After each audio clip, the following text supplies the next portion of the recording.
Good morning, children. Today, I am going to continue the lesson. I believe that books will never disappear, which is an interview which has been in between the author and the journalist.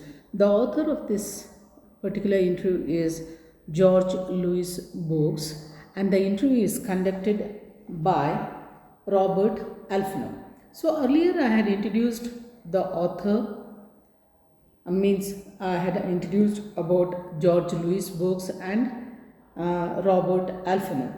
And I went with the introduction of the pre-reading activities, the 2 points which have been given to make you understand what is an interview and what is chatting. And the next question which was given, think of different situations, how you face an interview. And for that also I had given you the meaning of how very situations differ from one to the other when the interviews are conducted, either in when you go for when you go to one of the best colleges to get a seat, or when you complete your degree, or when you go through your education and want to get a job, when you go to a particular company or an organization where you would like to have a job. The situations are too different, but there is an interview which is common, and that's how we went with the understanding. And then I just started the lesson where I went with the question and answer sessions which are conducted. So an interview is conducted here with George Bourges by Robert Alfano, and he just goes on getting himself, just goes on asking the questions for which the author goes on answering him. So this is an interview between both with George Louis Bourges. As an author, he is taking the interview of that is George Louis Bourges, and the first question what he asks about what is your first literary reading, what was the first book which you read, and he tells that it was he remembers his first book was the English version of Grimm's fairy tales, which was in his father's library, and he tells he got more educated than any high school or university. It was in his father's library what he gained more knowledge than the school or the university. Then the next question will be asked by Alfnoon, that can we please have the conversation, means can I ask you a question regarding your mother, that is your mother, who can we talk about your mother, Donna Lenora? And now George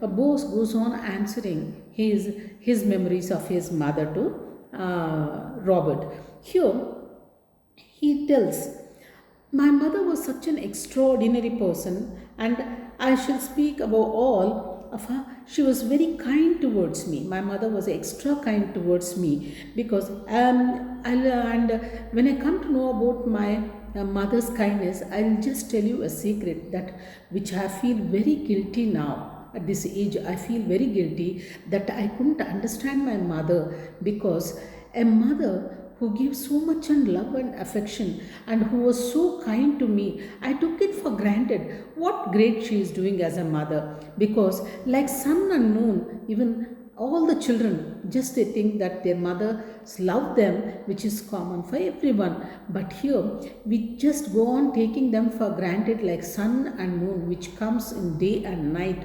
Not only that, the seasons which come in a they come and go, and we don't find any difference until our mothers are alive. But once we lose our mothers, we come to know how kind she was, how good she was towards us, and we feel that we have not given a deserving happiness to our mother. If I could show my love and affection towards my mother, how kind she was, and if I would have been happy at the time when my mother was alive, my mother would have been very happy. But I have not done that. That's how I feel very guilty that I have not made my mother happy, or that is how it pinches a lot when after losing my mother. I feel that I have abused her. I have abused her when she was there. Before death, it should have come to my knowledge that what I have done is wrong. I should have made a feel happy with my behavior. My mother was a very intelligent and very kind and pleasant woman, and I believe that my mother didn't have enemies at all. My mother was such a good lady that she didn't have even one enemy, and she was such a pleasant and very kind hearted person. Now, the next question, when Alfino asks is, please, can I ask, will you forgive me if I ask you what is blindness to you? He asks. So we come to know that the author is a blind person. George Louis Bourges is a blind man, and we come to know that when a blind man is bluntly asked by an in his interview, what do you feel about your blindness? That's something which pains. So for that he says, will you forgive me if I ask you what is blindness to you? I would like to know in your words what is blindness, he says. Now George Louis Bourges says, see, when now by this time I have accepted it in my life. I have accepted blindness as a part of my life and a way of life that is not entirely unhappy. I can't just go on feeling sorry or go on feeling bad that I am blind. See, I have accepted it in my life and I have to live with it, and that's what I have taken it to.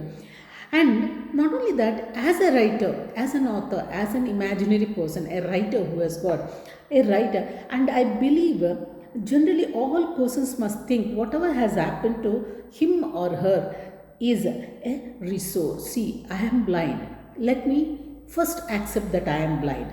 Yes, I am blind. I have to accept it because I have to live my life with this blindness forever. So there, accept the blindness and you don't feel bad. And this, why God has made me blind, and this blindness I can take it as a resource. It is just like a raw material for me where I can use it. So when I am blind, I have got many other senses which I still have, and I can feel them and I can just go through the experience of that. So a resource which I can use effectively in my thing. So as a writer, I can use this blindness. I can use this blindness as a raw material for my source.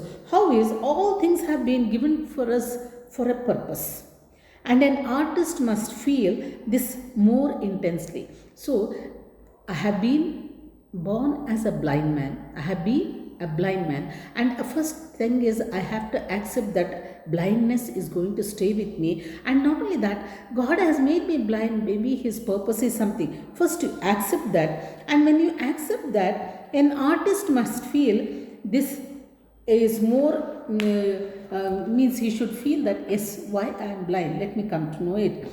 All that happens to us. See, I have to first come to know the feelings. See, this is I am blind. Let me go through all of the experiences as. See, including humiliations. Humiliation is embracement. See, many of them, when they are blind or deaf or dumb or lame, they have this part of humiliations. Humiliation, a common man can come to know and see humiliation. But here he tells he can experience that humiliation. So as a blind man, when I am including humiliations or misfortunes, where misfortune is one thing where I feel this bad luck. Luck is not there because I am blind. I think it is a luck, bad luck. And our embracements, awkwardness of going in this with this blindness, all is given as a raw material,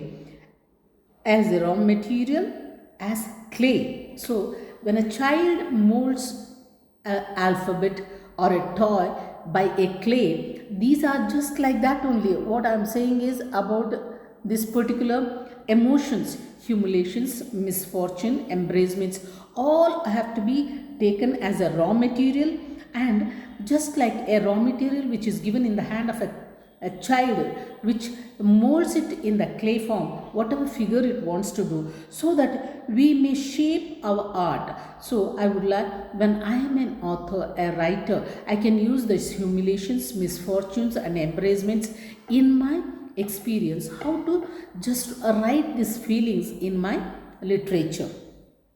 And now the next question which is asked by Alphonse is Homer, see, he tells us, say, yes, what you are telling, I would like to say. Homer is one of the authors of a great Greek author who has written the Greek epic Odyssey. Odyssey is one of the Greek epics like Mahabharata and Ramayana. Wrote, the gods worked and spun the skin of ruin for men. There might be a song for those yet to be born. So he says in one of his epics, the Greek epics, which is written by Homer, the gods' wrath, the gods' wrath, God has written the suffering of human beings, and that also in the form like loosely coiled length of yarn which is made into many knots. ದಾರದಲ್ಲಿ ಸಿಕ್ಕು ಯಾವ ರೀತಿ ಜೀವನದಲ್ಲಿ ಬರುತ್ತೆ ಅಂತಂದರೆ ಆ ದಾರದಲ್ಲಿನ ಸಿಕ್ಕು ಈ ಮಾನವನ ಒಂದು ಜೀವನದಲ್ಲಿ ಯಾವ ರೀತಿ ಆಗುತ್ತೆ ಅನ್ನೋದನ್ನು that is something which happens here the sheen of ruin for men there might be a song for those yet to be born. ಇನ್ನು ಹುಟ್ಟಲಿಲ್ಲದ ಮಗು, ತಾಯಿಯ ಗರ್ಭದಲ್ಲಿರುವಂತಹ ಮಗು ಯಾವ ರೀತಿ ಈ ಒಂದು ಪಾಠವನ್ನು ಕಲಿಯುತ್ತೆ ಅನ್ನೋದನ್ನು there might be a song. So this is all the sufferings and things which are going on in a human life, where it's just a ruin for men.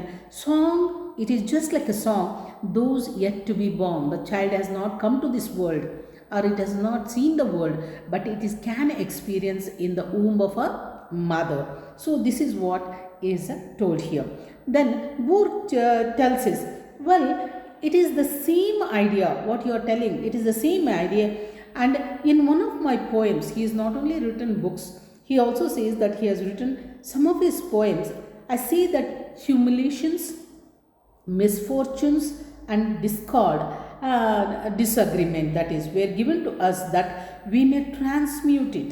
So we may change in the form, we may just transmute it, transfer it, or we can change it,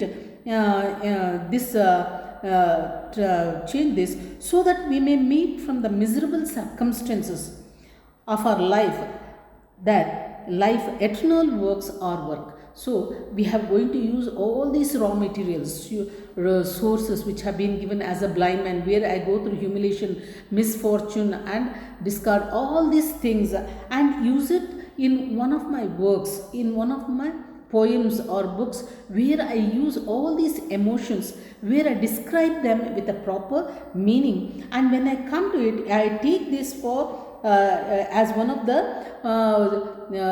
eternal work. Forever it should be remembered for such a way of writing, where when a reader goes through that, he can remember the beautiful words which have been given there, where he'll never forget it. So it becomes an eternal work or works. Then in that aspire, that encourage, that aspire is having an ambitious plan, and here aspire to be so. A verse of Gods comes to my mind. So in one of the verse of Gods, so Gods are someone who writes plays or novel. Here in one of the one of the rhymes where it has been written by these, one of them come to my mind, where the gods have Allah near word firm, and the meaning of that is all that near becomes far. So whichever is very close to us, suddenly it goes a bit far from us. So ನಾವು ಒಂದು example ಕೊಟ್ಟಾಗ, ದೂರದ ಬೆಟ್ಟ ನುಣ್ಣಗೆ ನೋಡಲಿಕ್ಕೆ ತುಂಬ ಬೆಟ್ಟ ತುಂಬ ಚೆನ್ನಾಗಿ ಕಾಣುತ್ತೆ, ಆದರೆ ದೂರದ ಬೆಟ್ಟ ಯಾವತ್ತೂ ನುಣ್ಣಗೆ ಕಾಣುತ್ತೆ. ಅದರಲ್ಲಿರೋ ತೆರೆ ಅಥವಾ ಅದರಲ್ಲಿರುವ ಕಲ್ಲು ಅಥವಾ ಮುಳ್ಳು ಅಥವಾ ಯಾವುದೇ ಒಂದು ಬೆಟ್ಟದಲ್ಲಿರುವಂಥ ತೆಗ್ಗು ಮುಗ್ಗು ಏನೂ ಕಾಣೋದೇ ಇಲ್ಲ. ಅದೇ ರೀತಿಯಲ್ಲಿ all that is near becomes far. So whichever is very near to us, one or the other day it has to be far. In these verses God's refers not only to the sunset. In these verses gods have referred that not only to the sunset but also to life. Sunset is the end of the part of life, but they have also given it one more meaning, but that is to life. But not only to the sunset but also to life. Sunset is the end of the life, and that all things leave us. So a man, when he is born, The man is born there, a child is born, a life has come to this earth. It becomes the birth, which is a sunrise. And at the end, when the child becomes a man and he dies at the end of his old age, there we see the sunset, which is the death. In my case, he says, see, when I come to my case as a blind man, the visible world, what I could see, I didn't have eye. So I couldn't see, I didn't have eyes, and I couldn't see any of the worldly world, where I couldn't see the colorful world which was there in front of me. So the visible world moved away from my eyes. I couldn't see any of the things from my eyes, and surely forever. But fortunately, what happened is it has been replaced by other things. Only thing is, I didn't have eyesight. Other than that, I had many other things which have been replaced by other things. That my duty is to accept and as far as possible to enjoy these things. So first thing is, I have to accept that I am blind. So when you accept that you are blind, you don't feel sorry for yourself, or you don't go on thinking that I am blind, and you don't go on in depression. First accept that you are blind, and then just think about the other resources what you have got, and you can be happy about this. I still continue. He says, see, when I have accepted that I am blind and I have to live like this, when acceptance, if you make like that, and here I still continue pretending, that I am not blind. Today, I just go with the pretense of telling that I am not blind, I am not a blind person, and I do behave like I am not blind at all. And I still continue pretending that I am not blind. I still buy books whenever I go to bookstalls or to the exhibitions of the books. He just purchases many books where people don't doubt him at all, and he just loves to buy books. And I still go on filling my house with books, he says. See, just because I am blind, it doesn't mean that I don't love books, and I just to make myself that I can read books, think it in a positive way, I still buy books. And today my house has been filled with many of the books where I just have the habit of buying and making myself think that I can see them. And now the Alphino asks him one more question. There is a theme or a topic I would like us to speak about now, and that is the theme of books. So here I would like you to talk about one particular topic. That is a topic which I have kept for many times, which has come across in my mind to ask you this question. The topic is regarding books. I would like to speak with you regarding books. Now, when I am talking about this, when he tells about the books, George Louis Books says, come on, well, what you have told is okay now. Just for your kind information, the last night, in fact, I had a very strange dream, he says. You're talking about books? Now, yesterday night, I had a very strange dream. In my dream, I dreamed of burning of a great library, which I believe may have been the Library of Alexandria, with its countless volumes attacked by flames. Do you believe this dream may have some meaning? See, now Bogue says, see, you're talking about books. Yesterday night, I had a very strange dream. And in my dream, I saw one of the biggest libraries, that is, I had in my dream burning of the great library of the great library, and I believe that library was from the Alexandria, the great city of Alexandria. And in this library of the great library of Alexandria, I saw many countless volumes of books which have been burning there, and they were attacked.